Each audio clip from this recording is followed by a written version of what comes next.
আজকে এত বড় একটা ভুল করে ফেললাম।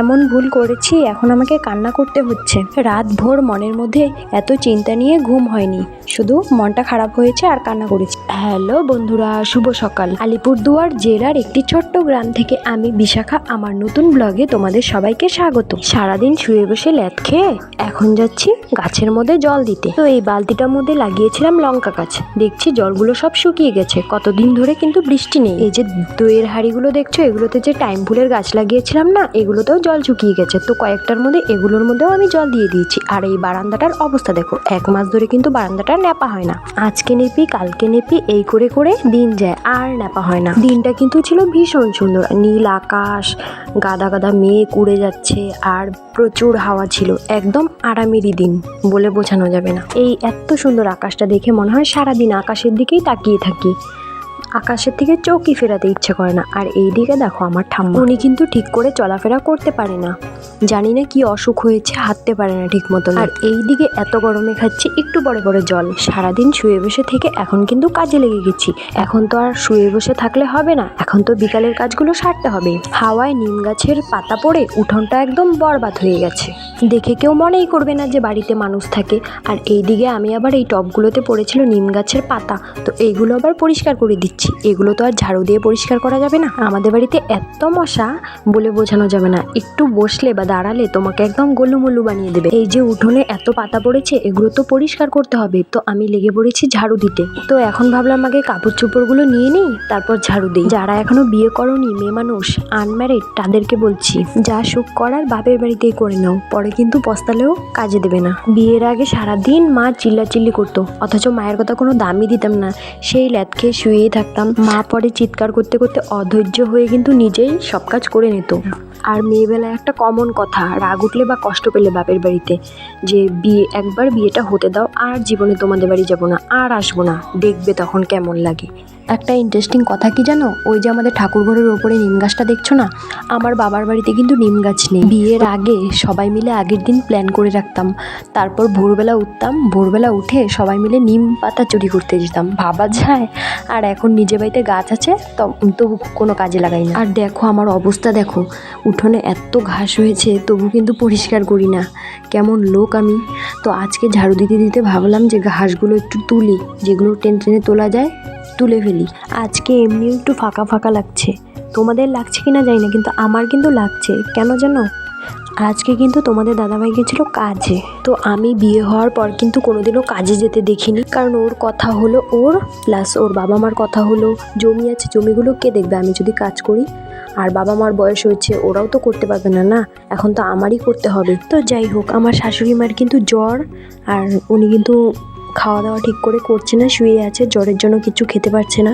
আমি কিন্তু ঠাকুরকে সবসময়ই বলি যে ঠাকুর আমাকে যেন কোনো অসুখ বিসুখ দিও না, আমার অসুখ বিসুখ একদমই পছন্দ না, কারণ আমার অসুস্থ হলেও কিন্তু রান্নাবাড়া কাজগুলো করতেই হবে, যতই হোক পরের বাড়ি কিন্তু পরের বাড়িই থাকে।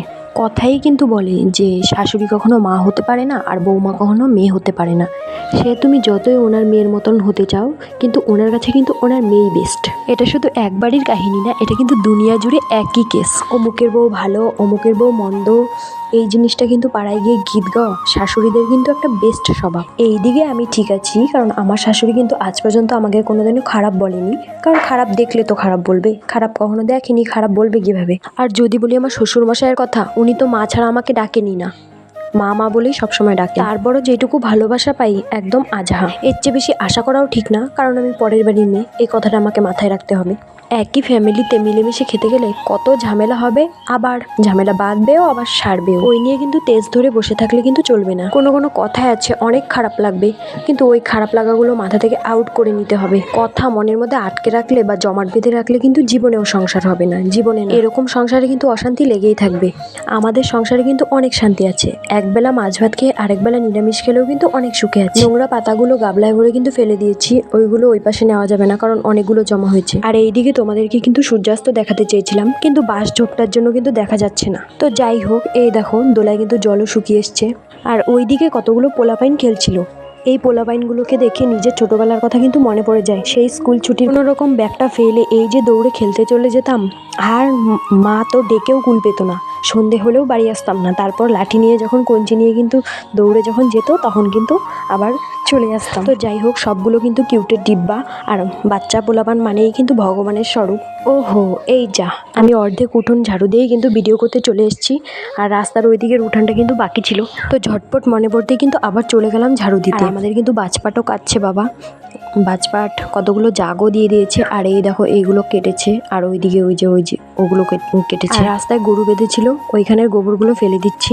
মা সুস্থ থাকলে আমার এগুলো করতে লাগে না, মার শরীরটা ভালো নেই, সেই জন্যই আমার কিন্তু করতে হচ্ছে। গরুর গোয়াল টোয়াল যাই বলো মাই পরিষ্কার করে। আমি বিয়ের পরে পরে কিছুদিন করেছিলাম, কিছুদিন না 1 বছর পর্যন্ত করেছিলাম, তারপর থেকে মাই করে, আমাকে করতে দেয় না।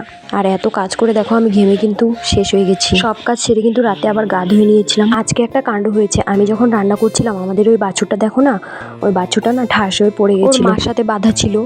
হঠাৎ করে এরকম পড়ে গেল, আমরা ভেবেছি গলায় হয়তো ফাঁস লেগেছে, কিন্তু আমি রান্না করছিলাম, আমি দেখতে পাইনি, বাবা দেখেছে হঠাৎ করে। বাবা তারপর চিৎকার করে বারবার জল আনতে বললো, তো আমরা জল টল নিয়ে দিলাম, মাথায় টাথায় দেওয়া হলো, তারপর একটু দাঁড়িয়েছে। আর এইদিকে তোমাদের দাদাভাইও কাছ থেকে এসেছে, তো স্নান টান করে আমি খেতে দিয়েছি। ওর নাকি অনেক খিদে পেয়েছে, মা খেতে চায়নি, জোর জবরদস্তি খেতে বসিয়েছি, কারণ সারাদিন খায়নি জ্বর। আর আমাদের বাড়িতে বাছুরটা না, বাছুর গরু দুটোই কিন্তু প্রচুর মার খায়। এই বাড়িতে বাবা মা, আমার শ্বশুর বাবা, শাশুড়ি মা, ওরা কিন্তু প্রচুর গরুগুলোকে মারে, যেটা আমার একদমই পছন্দ না। সকালবেলা বাছুরটা কিন্তু অনেক মাইর খেয়েছে, জল টলও ফেলে দিয়েছিল, সেই জন্য ওর আগে সারাদিন আমাকে জল দিতে বলে, মানে না করেছিল, তো আমি জল দিইনি, সেই জন্য পড়ে গেল নাকি, সেই জন্য ভাবছিলাম আমার জন্যই এরকম হলো হয়তো। বাছুরটার ওরকম হলো না, আমার আত্মাটা কিন্তু অনেক চিৎকার করে, বলে না আত্মাটা কেমন করে ওঠে, ওরকমই করে উঠেছিল। আর এইদিকে আমার বর এসে দেখছে আমি কাঁদছি, তো ও তো বুঝতে পারছে না যে ও কিছু করেছে নাকি, আমি কান্না করছি কেন শুধু। আর বাছুরটার প্রতি না একরকম মায়া চলে এসছে। সন্ধ্যেবেলা যখন রান্না করে আমি ঘর মুছছিলাম না, তখন একটা না এক দৃষ্টিতে আমার দিকে তাকিয়েছিল। তো যাই হোক, ভালো লাগলে লাইক কমেন্ট শেয়ার সবাই করে দিও, আর ফলো করে দিও ফেসবুক।